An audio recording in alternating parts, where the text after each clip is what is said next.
নমস্কার সকলকে, আপনারা সবাই কেমন আছেন? আমার আরেকটা নতুন ব্লগে আপনাদের সকলকে স্বাগত জানাই। আমি ডিম্পি আর একটা ব্লগ নিয়ে চলে এসেছি। আজকে নবমী, তাই নবমীর দিন বেরিয়ে পড়লাম মাকে আর দিদিকে নিয়ে ঠাকুর দেখতে। অষ্টমীর দিনও বেরিয়েছিলাম, নবমীর দিন এই ঠাকুরটা দেখা হয়নি দেখে আজকে চলে এলাম আমি আর মা আর দিদি। তো মা ওখানে চেয়ার সরাচ্ছে, মা বললো তোরা চলে যা, আমি এখানে বসে আমি ডাইরেক্ট বাড়ি চলে যাব। তো আমরাও মার কথা শুনলাম। আর সেদিন পুরো বৃষ্টি হয়েছে, ওখানে কিছুক্ষণ আটকিয়েছিলাম ওই মন্দিরে।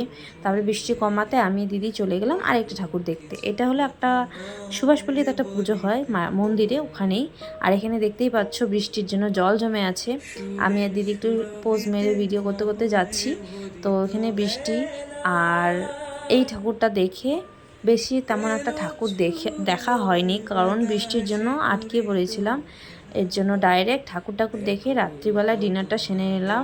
ফ্রাইড রাইস, পনির, নান, তারপরে ছিল আরও অনেক কিছু ছিল, মনে পড়ছে না।